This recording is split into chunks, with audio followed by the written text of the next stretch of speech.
So grateful to be here and very happy to discuss these incredibly important and hard to talk about topics.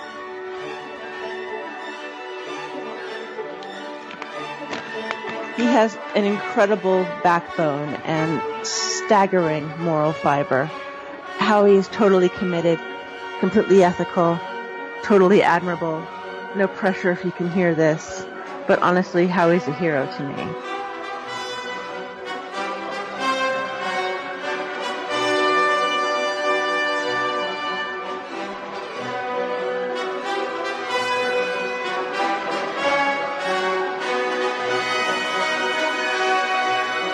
John, you joined us before, and it was pretty incredible kind of testimony you gave, and you just devoted your life to advocacy for child trafficking, and even 9/11 truth.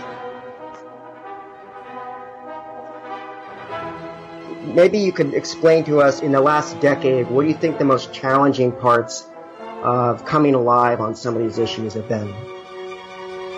Probably the hardest thing, and it continues, is just realizing that pretty much everything that I was told and taught since I was in grade school is probably not true.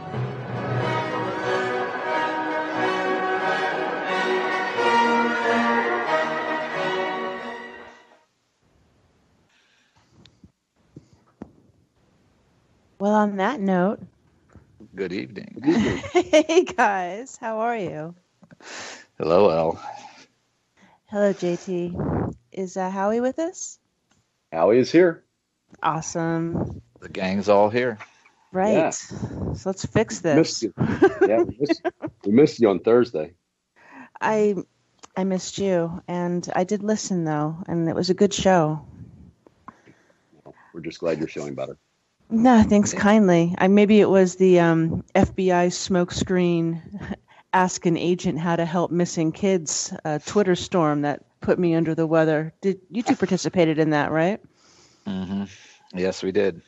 Don't you feel they're sneering at us? Just a tad. Yeah, just a bit. Well, here we go. John asked lots of questions to the FBI, and they didn't go through. I kept asking the same questions. Yeah. They never answer mine. Not even an acknowledgement. But hey, did you get blocked? At least we didn't get blocked. No, I can't seem to get blocked. I'm not doing something right because I can't seem to get blocked by any of the important people on Twitter. So I guess I'll just have to do better. I know. I'm pretty proud that I've been blocked by Lady de Rothschild for the past several months. She knows who I am, you guys. It's my big break. Wow. Very nice. Well, we were talking about this earlier. We're all on the list. You know, we are on the list. Yeah. That list. Gets us reservations, right? Good tables at restaurants. How does that work? No, I don't think that's how it works. I think when martial law comes down, they'll be knocking on our doors first or something. But yeah, note to self: get a big rescue dog immediately. I wouldn't have it any other way, Yeah. So my latest account is not blocked by NCMEC. So. Oh, well, why don't you ask him about Brian Podesta's security clearance and see what happens? There are two words you're not allowed to say together on Twitter, and you know that. Brian and Podesta. Right. So even though he's on LinkedIn, you can see he's a quote-unquote analyst for NCMEC. I mean, how they hope to keep that quiet, I don't understand. Yeah. It was really interesting when everybody started tweeting it. I saw people just getting banned left and right, so I was like, I am not touching that. I get banned, and I get banned anyway, so I'm not gonna get myself banned for saying Brian Podesta. But that was just unbelievable. Yeah, what's that expression? There's flack when you're over the target. Yeah, you know you're in the right place or something. Right. Well, I'm hoping by the end of the evening we'll all be blocked by the DC Police Department.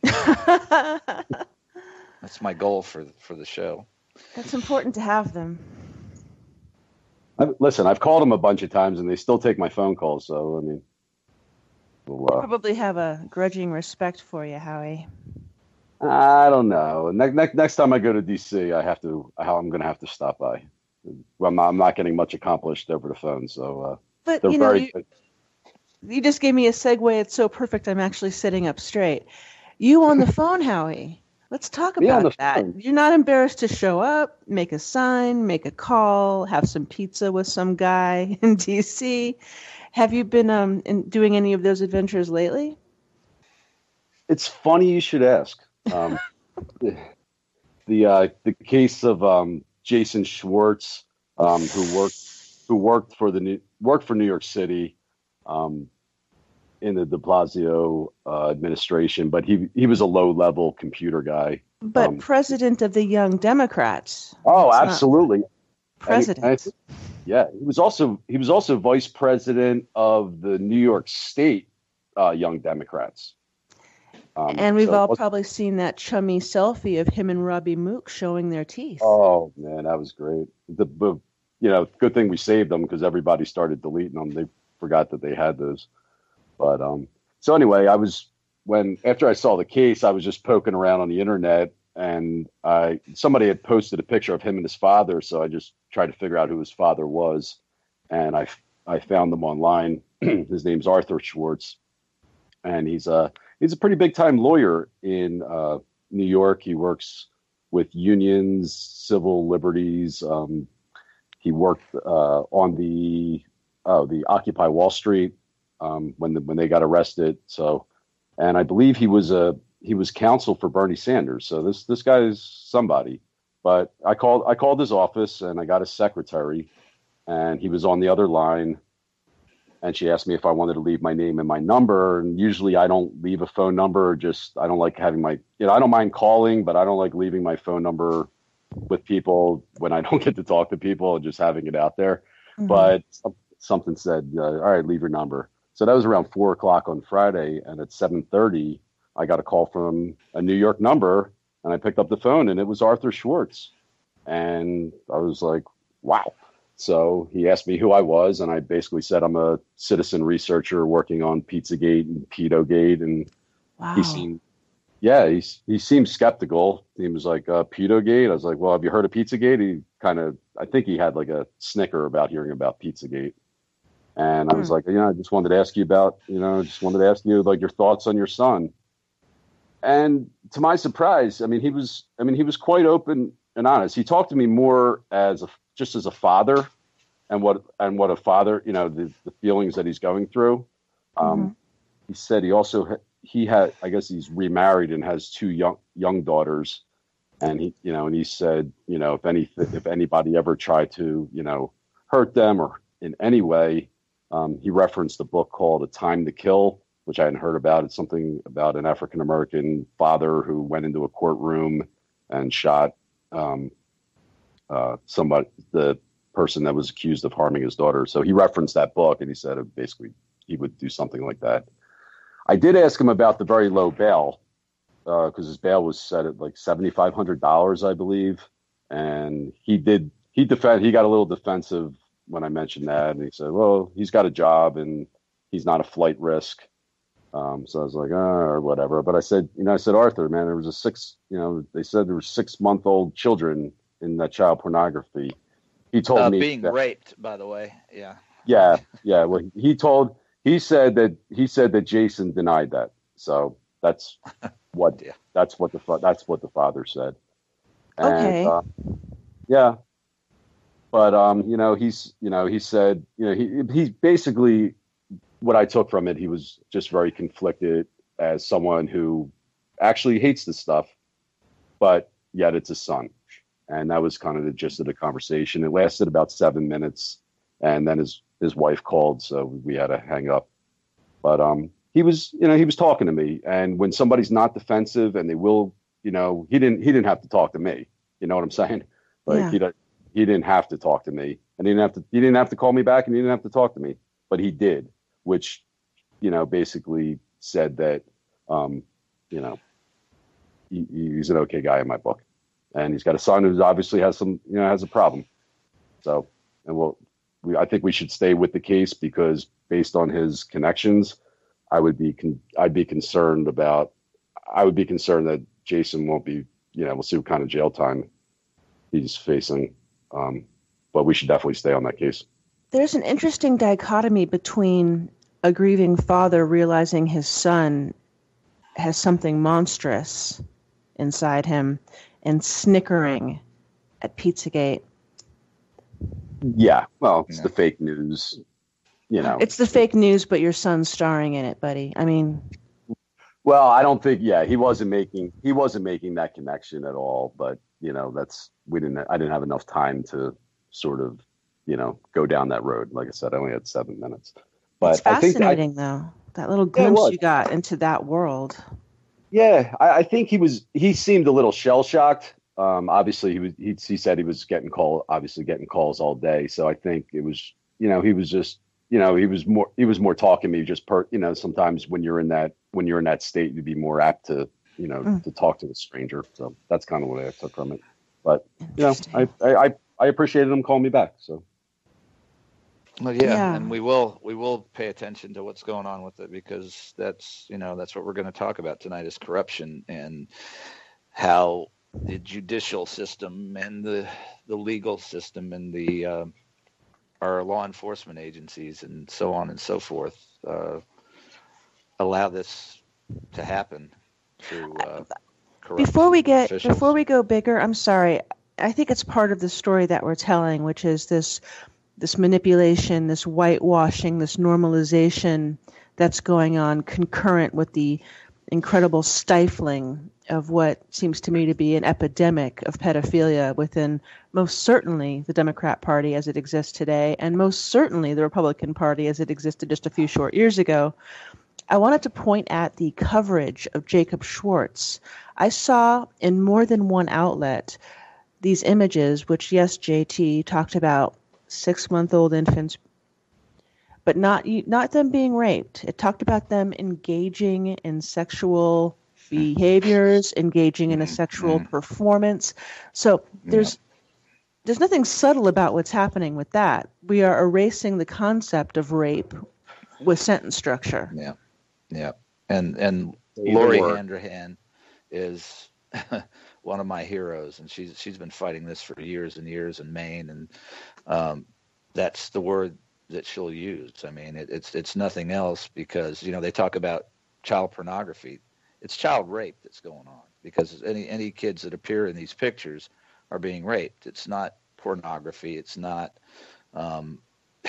children engaging in sexual behavior. I mean, and you're absolutely right. It's disgusting the way the culture is trying to normalize this behavior as far back as the Kinsey Institute. I don't know if you want to go that far back, but they've been normalizing it since the 1950s.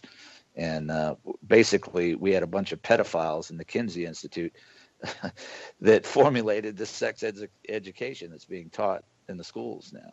And so, yeah, that's something that definitely needs to be addressed also, is the culture and Heart Progress on I know you guys have to have some opinion on Heart Progress on Twitter. How about that? Yeah, how about that? Go ahead. Personally, I stay away from them just because they're not that big, and they suck up a lot of the energy. They don't seem to have a website. But I would rather, people are trying to get them banned. I would rather keep them online because find out what they're talking about, I want to keep them around because if they disappear, then I can't find them. So I'd rather see them, because they're going to do what they're going to do anyway. So I'd rather be able to keep an eye on them on Twitter. That's kind of my take on it. Yeah, I've engaged with a few of them, and it just feels like trolling. What else can I say? Of course, the fact that they exist at all is appalling. Right. Certainly, they're. You're not going to change them. Mm-hmm. What do you for people who don't know what they are? What do you see their purpose as? Well, this alphabet soup string of gender identities. that has evolved over the past, I don't know how many years, LGBTQ, they're adding a P on the end of that, and they're trying to hide in the thicket of gay rights, even the thicket of civil rights, by infiltrating these hashtags, I suppose infiltrating these groups, and bringing their love knows no age message to a larger audience. Wow. And the most incredible thing to me is that people are getting blocked by the National Center for Missing and Exploited Children, or people that's using a Pizzagate hashtag or asking questions about, sexual abuse of children. They're getting blocked, shut down left and right. And you've got these people, and I use that word, it's they're not people like you and I, and they're advocating. And what I do, the interactions I've had with them, I report them to Twitter and the FBI, and they're promoting pedophilia, in my estimation. And I don't know if they've shut some of them down, but it seems like they operate a lot easier than people that are trying to fight against this cancer that's killing our children. The pro-trash bias of Jack Disney Dorsey and Saudi Prince Alawid is completely transparent. I have seen actual raw live sex footage on Twitter, and I sure as hell ain't searching raw live orgy. Right. So, who was it? There was someone fairly well known who got shut down for reporting accounts. There's a lot of people that I keep seeing referred to. Are you talking about Thomas Byrne Payne or Obedient Worker or White Deer? I mean, there are so many accounts. No, this was actually a while ago, and her I believe it was a woman whose mission was just to report child pornography, and her account ended up getting suspended. If anybody could tweet out who that was, that would be helpful. Along the same lines, and I hope somebody does respond to that request for information, not only is straight up raw sexual footage flowing through Twitter, someone put together a screen grab of Snapchat promoted materials, and it's nothing but TNA, size matters, what have you. Our culture is becoming so trashy. Our culture is so coarse. Like, don't teenagers use Snapchat? Aren't kids on Twitter? Right. Well, it's and now that you mention that, if we'll have to do a show on them one night, the Kinsey Institute, and that was their plan. When they were trying to infiltrate the education system, is to promote all this stuff to their ends, which was to normalize pedophilia. And through pornography, through just everything that we see in our culture now that's just disintegrating, and that was their plan, and it's worked fairly well. Yeah. Speaking of those groups, I came across. I don't know how I linked, and it started with how Howard Stern was talking about NAMBLA. Oh, somebody was posting. There was a South Park episode. There was a South Park NAMBLA episode back in 2000, and Howard Stern was talking about NAMBLA on his show, and then on YouTube I found there was an actual documentary called I believe Chicken Hawk. Yep. Chicken Hawk, yeah. And if anybody wants to sort of get, basically follows around these NAMBLA guys, and they're on cameras saying this is what I do and this is what I like, and then they have all this, their way of justifying it and making excuses, and it's very bizarre. It's just, it's sociopaths. Well, a lot of this propaganda and social engineering has taken the form of just trying to normalize, like sex is normal, it's a good thing, and which is true if you're not doing this with a child, but they took the it's the sneaky way that they do things, and they're just trying to help humanity and make everybody normal and nice and happy. And what's really underneath is they're trying to normalize pedophilia, which is just an abomination to anybody I've ever met. Regardless of their politics, regardless of their religion, sex with children generally is taboo, and that's how it should be. Well, you're touching on an interesting dichotomy, because obviously to us, certain ideas are abhorrent. Pedophilia, slavery. However, these ideas, they're actualities that exist to this very moment. I was reading an old book about Roman history, and this came out in the 50s, and they were talking about how in source texts from the age of Rome, people were expressing disgust with slavery, expressing disgust with child sex brides and husbands, and yet still participated in it, didn't condemn it as a culture. So we're talking about something very, very old in our species. Oh, yeah. Absolutely. And for some reason, it's the ruling class, the elites, that indulge, perpetuate, profit off of it. And what's our excuse? Us millions. Well, now that we're awake, we don't have one, Yeah. and they It have, hurts. and we all know what happened to the Roman Empire. So, Well, are you we about smart to say enough it to fell? learn from that?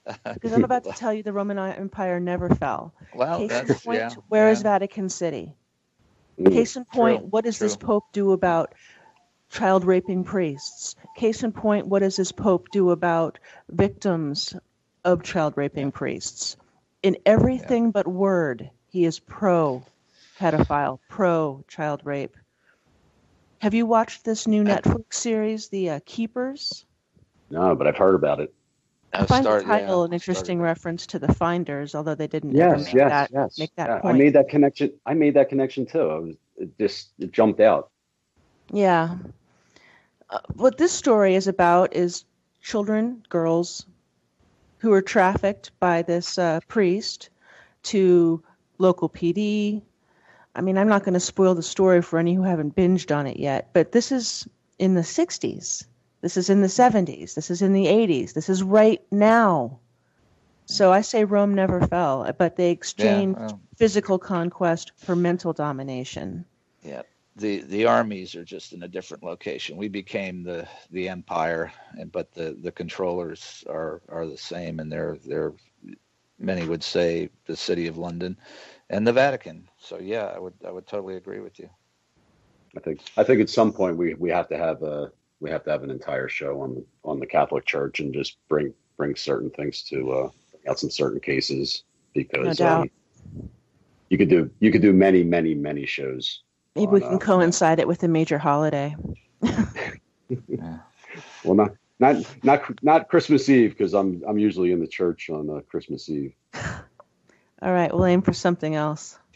Oh, that was a reference to me going and shouting "Pizzagate is real" inside of the church in Philadelphia. I'm not sure if you know I did that. But... That's the best thing I've ever heard. Is there footage of that? Is there footage of it? Oh my, yes. Okay, we need to have that on the Twitter stream. Yeah.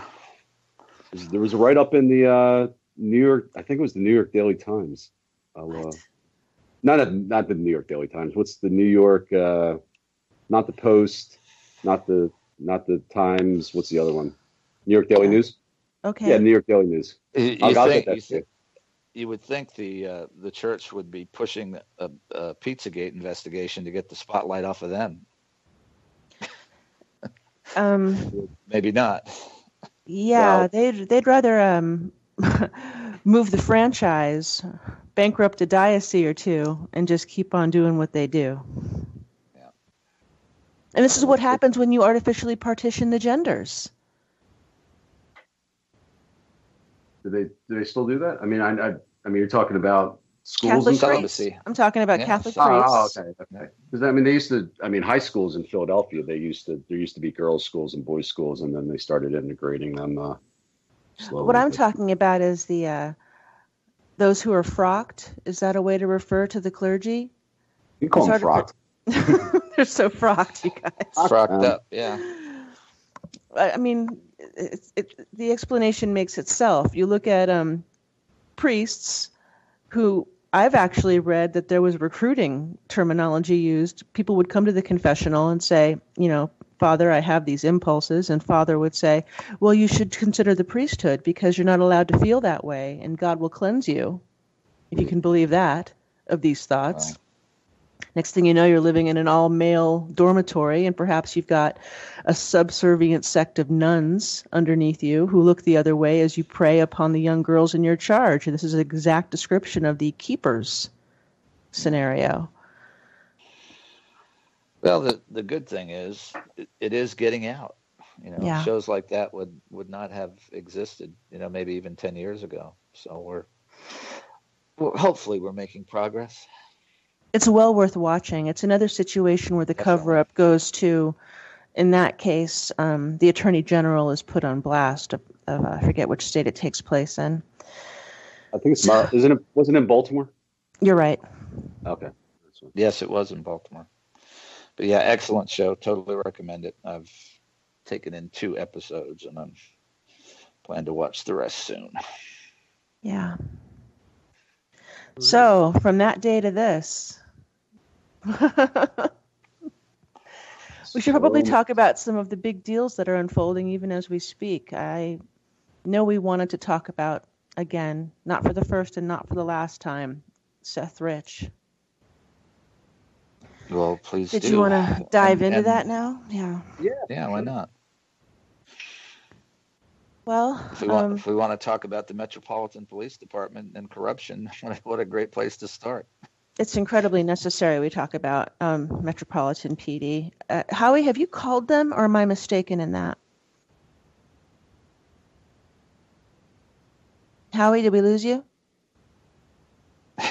Am I alone? Is anybody here? I hope we didn't can you hear me, Elle? Clearly. Okay. All right. Howie. Well, I think Howie has called the police department a number of times, and when we get him back, he can. I'm here. I'm sorry. As soon as you. Were you hiding? I don't know what happened, but all I know is I heard Seth Rich and I went dead. That was the last thing I heard. It was literally. I heard Seth Rich and then bang, go on. Should we say Brian Podesta again and tempt fate? I don't believe in coincidences, so all right, we'll just leave it at that. Well, there are no coincidences. If we're going to talk about Seth Rich, we got to talk about the 4 police officers who were first on the scene, 3 of whom were wearing body cams. Where's that footage? No one knows. Right. FBI says they've got his laptop, or FBI says DCPD has his laptop. DCPD says FBI has their laptop. I want to know what FBI is doing involved in a simple shooting, if in fact they are involved.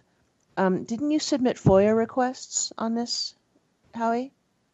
No, I did not. I was actually I was going to call the DC police today because I was looking for the the actual Seth Rich incident report, and the only thing I found online was what they call the public narrative.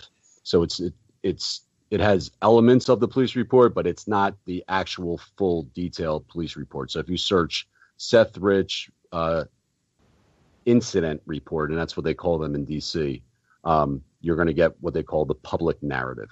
And I want to call, and I believe it's the 5th district that responded to the call, and I want to find out if there's an actual incident report.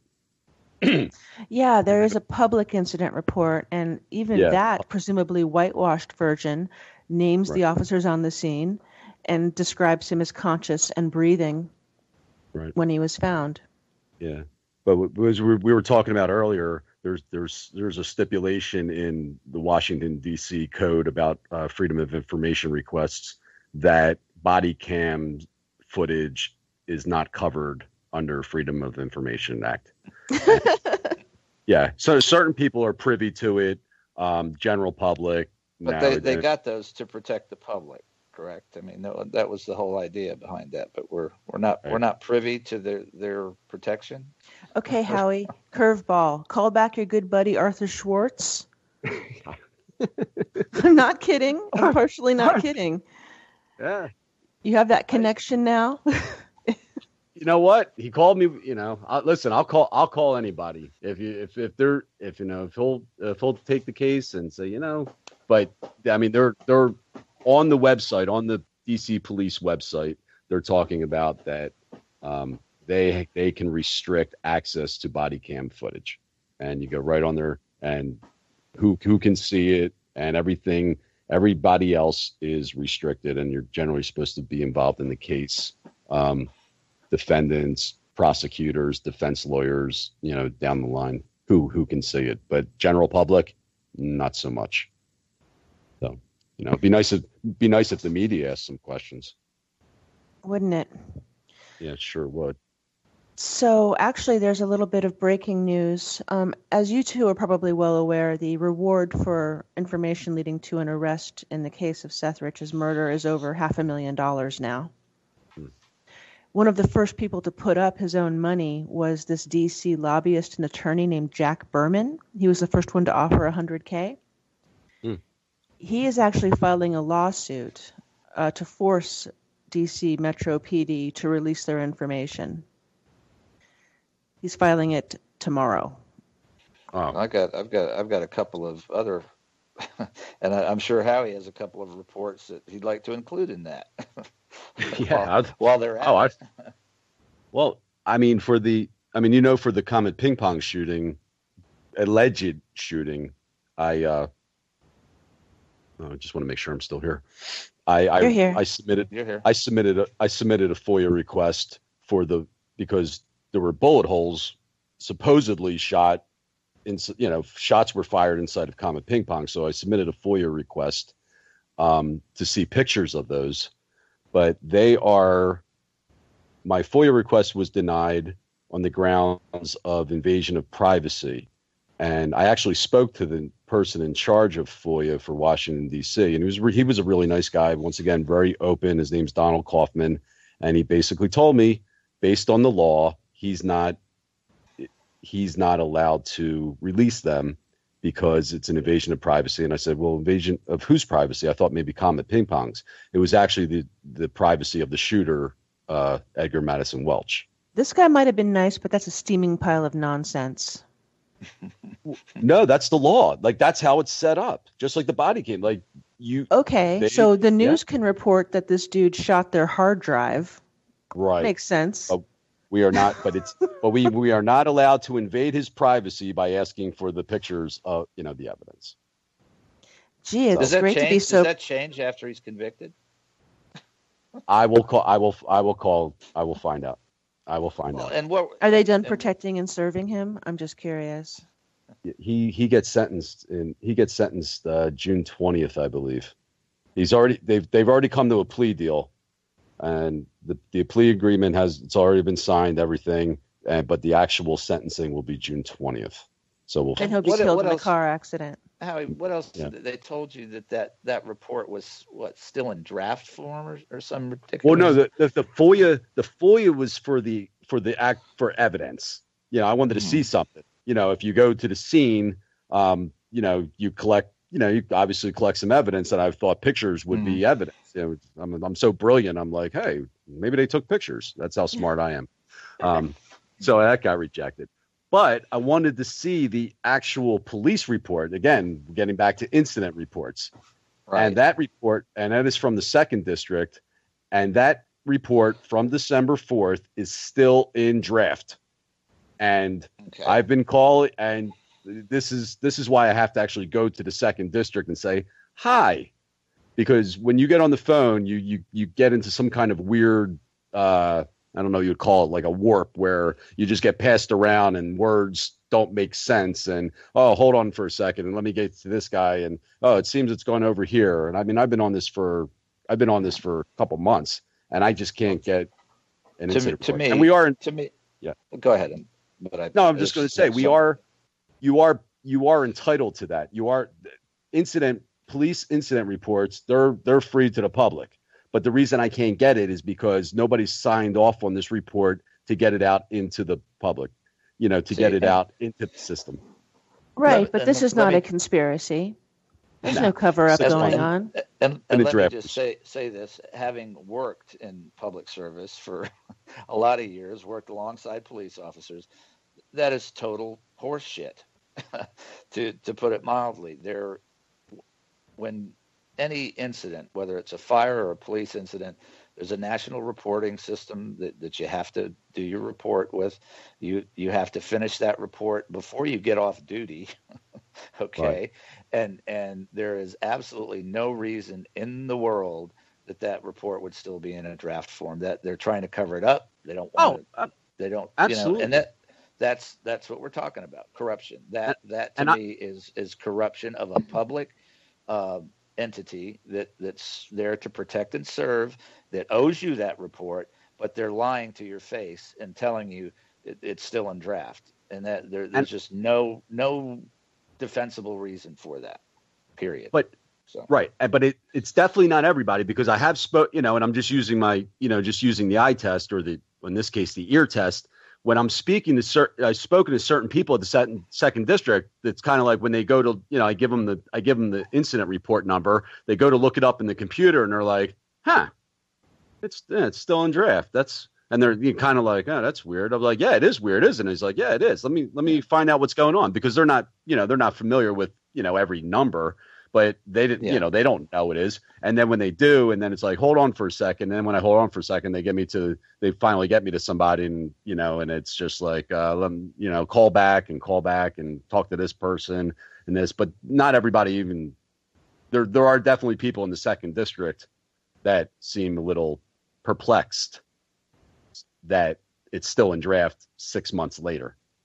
So yeah, absolutely, and that's what, and we had kind of this conversation too. It's when you're dealing with these agencies, and we're finding out that corruption, whether it's in the CIA or the FBI or local police departments or whatever, are what allows this trafficking to continue.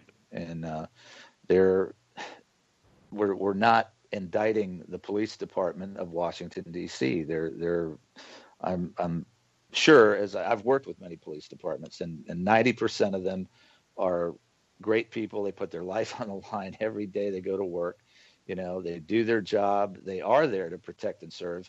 But with all these agencies, police, federal agencies, we're finding a small group that is corrupt, and they are allowing these things to take place. How are you going to rely on an investigation? People are talking about Comet Pizza, and there's been some stuff uncovered. Then there's a shooting there, and 6 months later, the reports in draft. That is corruption, and whoever's in control of that, and I would say it would be the chief or sure. Newsham. Yeah, Mr. Peter Newsham. Right. Yeah. I mean, it's incredible to me that, that I know, I'm paying attention to who was the chief of police in Washington, D.C. Like, I would ever know that. But, I'm finding myself there's many articles written about this guy that don't paint him in a very good light.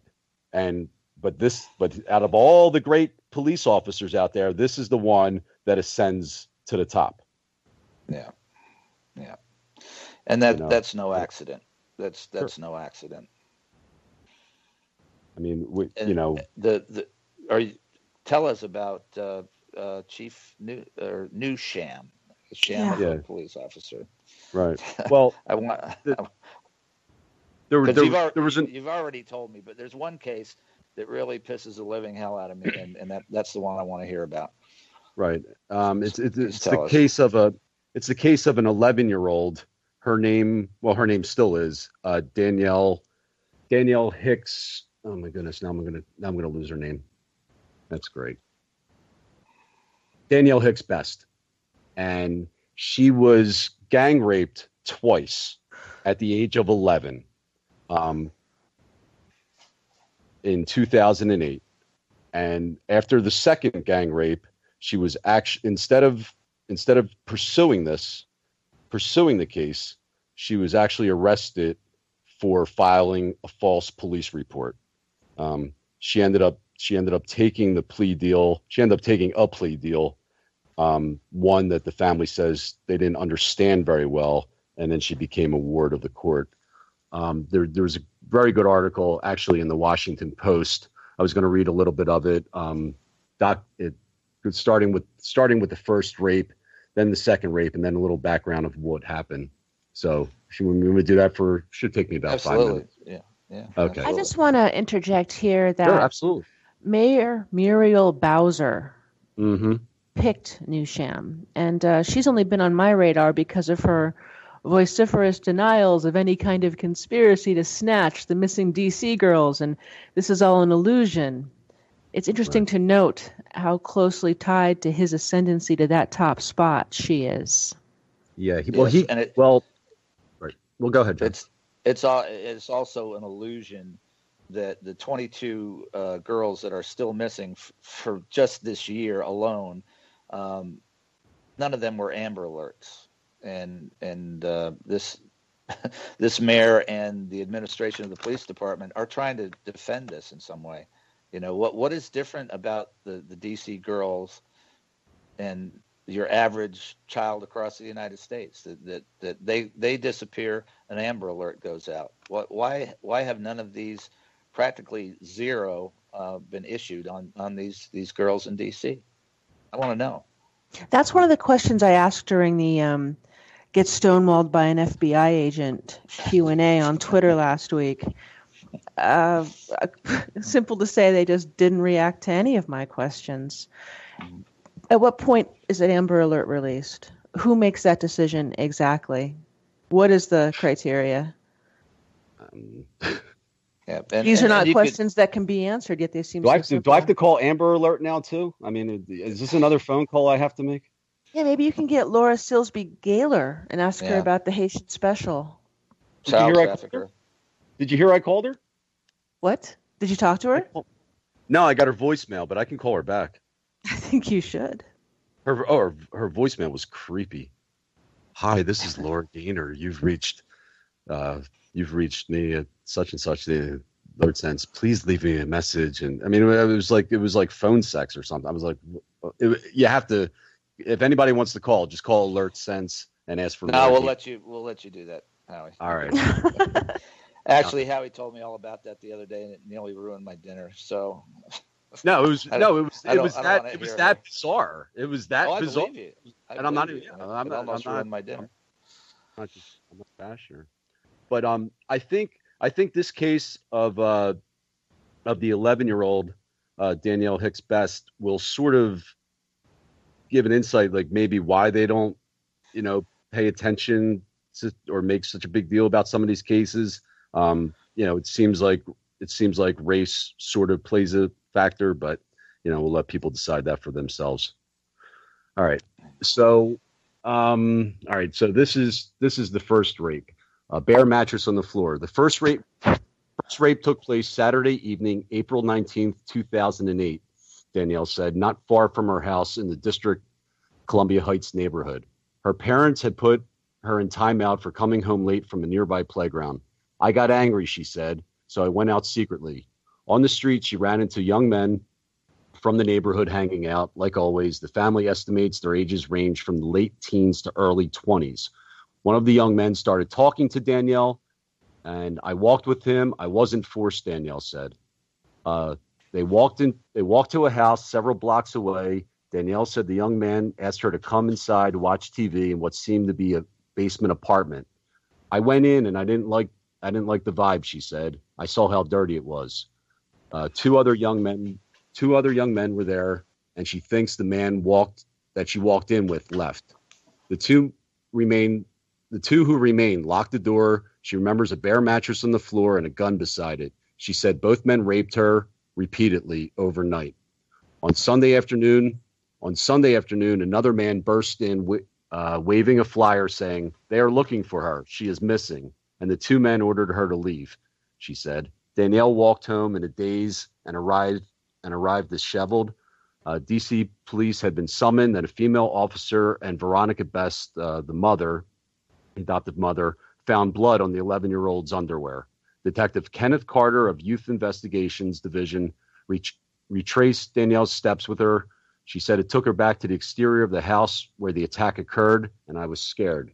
In Carter's report obtained by Danielle through an FOIA FOIA request, the two suspects were described as 18 and 19 years old, and one is called a friend of a month and a half. Danielle recently said to a reporter that she not recall telling the officers he was a friend.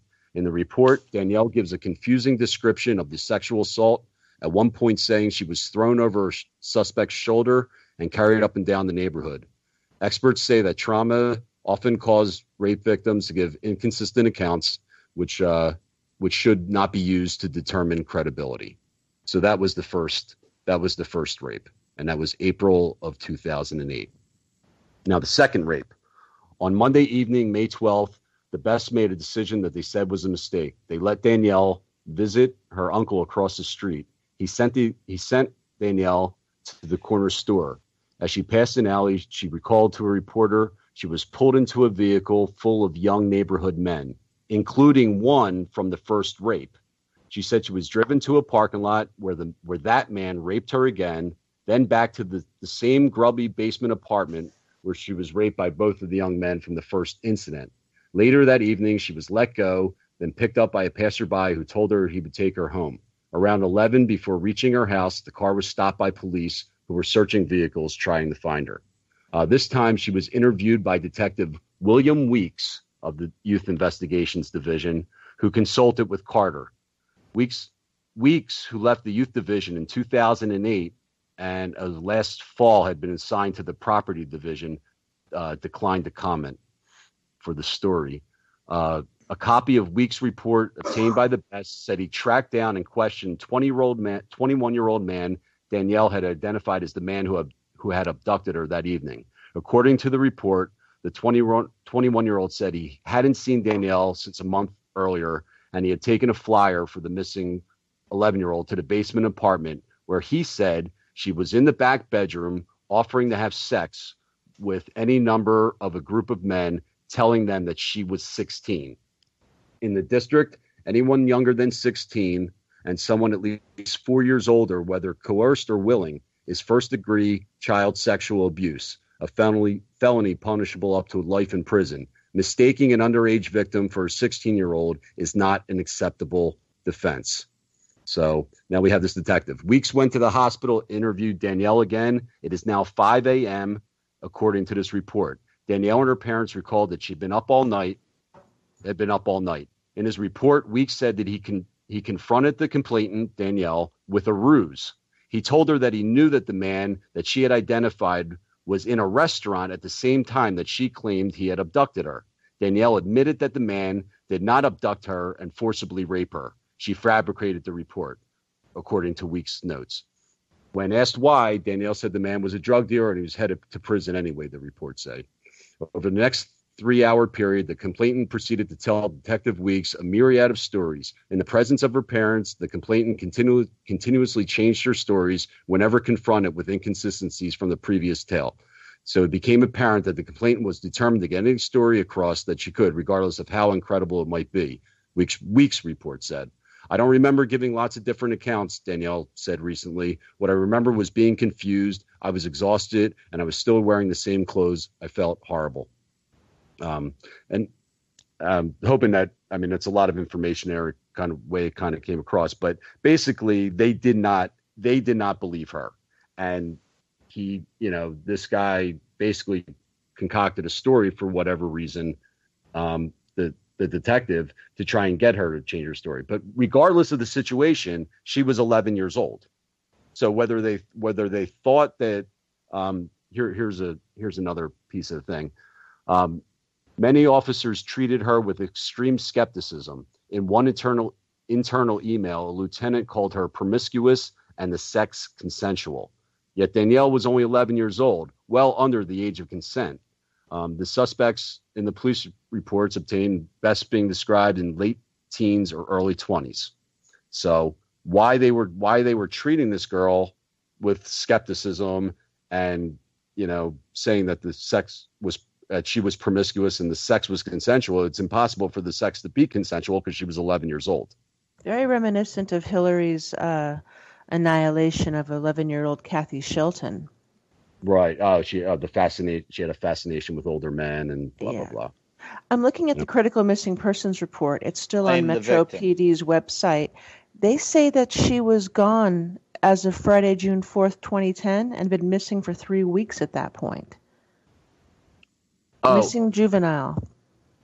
oh, Danielle Hicks. Yes, Oh, well, she started to after that. I mean, her life was her. She had a horrible. I mean, the reason was I she got was it. I think I get it. with her. Yeah, she was born to crack addicted parents. She was abused as a child and then was adopted by this family. But she had a lot of emotional. She had a lot of problems because of her birth parents. So so Yeah. based on that, um, but then, I mean, she was having problems, but after the rape, things escalated. And then, when after she got arrested, she became a ward of the state. She was in and out of the things, but then she started having sex at age 12. She was running away a lot. And it's just a heartbreaking story that they, calling an 11-year-old promiscuous, that the sex this is from an internal email, that the sex was consensual, that she was, with these guys. Oh, God. That's a Yeah. culture. I mean, that is a culture. That police department has huge problems, and Right. I would hope, as it seems like the Seth Rich investigation is heating up, and we might get some federal intervention, that whole department needs to be checked out from top to bottom, and it's been going on for a long time. And I'm not spending too much time on this, but we go back to, that's where we started with the Finders report, and we have the same police department starting to investigate, trying to do the right thing. They get search warrants. They find what is basically the Walmart of child trafficking, and then they're shut down by the CIA, and nothing happens. I mean, and yeah, you can say, okay, well, the CIA intervened on that police department, but how does that abrogate their responsibility to those children? These children in the Finders ended up being given back to the abusers, and the Metropolitan Police Department had irrefutable evidence that these kids were being murdered and trafficked. So if that's going on back to 87, we're just getting a continuation of this. And like I said, it's not the majority of the police department. It's the administration of that police department in one Sure. form or another. And obviously it's filtered down to detectives that are working rape cases. And it's just like with Right. I said about this, we're talking about Metro PD and Seth Rich. It's like, well, if you can cover up child rape, it's really not that far Right. to cover up murder. Why? I mean, why But wouldn't they? They're getting away and with it. and Guys, I want to. oh, it's okay. Go ahead.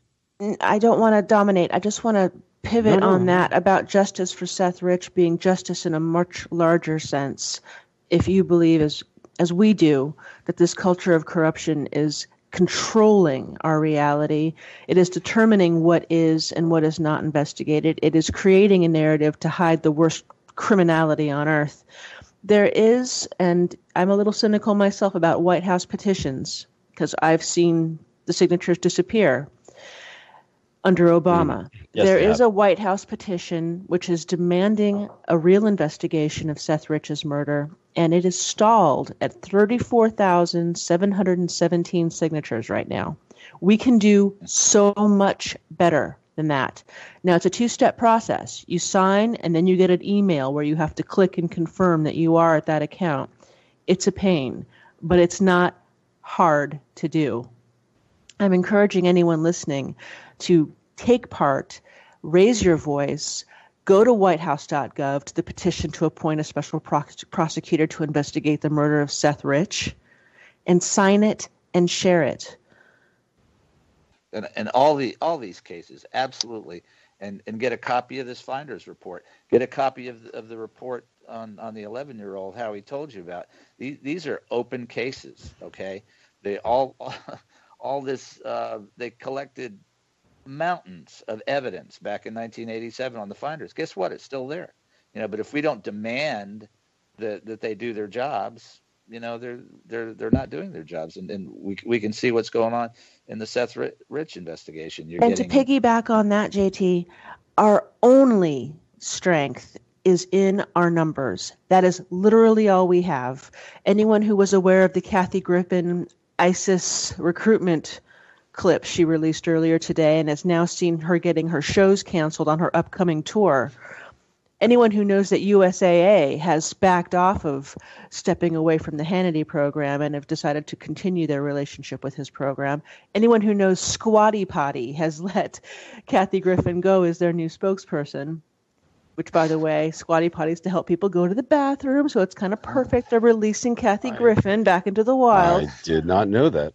Our only strength is in our unity. It's all we've got, and the louder we get, the more effective, the better chance we have of getting any justice on any of these terrible crimes. So please, overcome your cynicism. Go sign this White House petition demanding a special prosecutor for Seth. And I love calling places too. What Howie's doing. Call the DC Police Department and let them know exactly how you feel. Hell, the DNCC used Kathy Griffin as a spokesperson a scant 4 weeks ago. Yeah. Are you in for a grassroots revolution? Kathy wants to know. Why the hell is the DNCC affiliated with her? I'm sure they're not firing her unless we say something. You're motivating me to make some more phone calls, so I'm definitely going to do that. Can I throw in one more thing, and people can read this article online. There's quite a few in the Washington Post, but this case made its way up. Peter Newsham, the now chief of police, was an assistant chief of police at the time, and he played a role in this. The chief of police at the time, Kathy Lanier, who now works for the NFL, played a role in this. And this case made it all the way up to the chief of police and the assistant chief of police. And you can read how Peter Newsham did absolutely nothing with the rape evidence of this. And now he is the man in charge of Washington police, DC police, in charge of finding Seth Rich's killer, in charge of finding the DC girls. And I mean, I don't know if people in Washington, D.C. have confidence in them, but I certainly do not. Yeah, and that's what they're going to get if they're going to allow their police department to be corrupt in these other cases. Then all of a sudden, maybe they're investigating your cousin's murder or your wife's murder or whatever it is, and now it's affecting a murder investigation.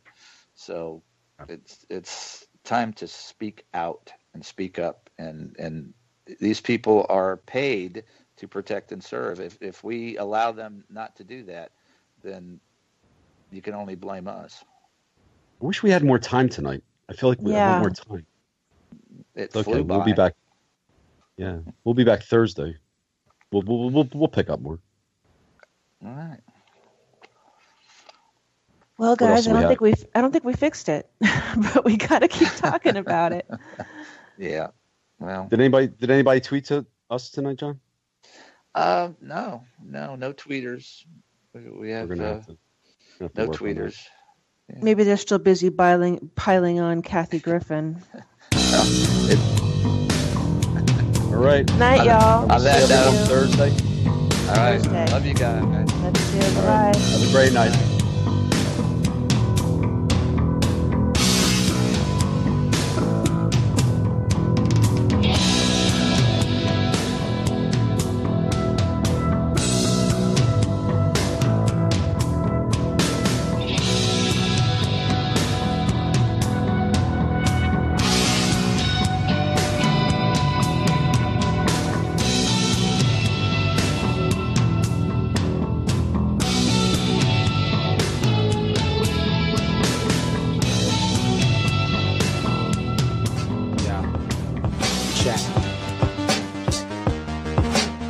Keep it alive through these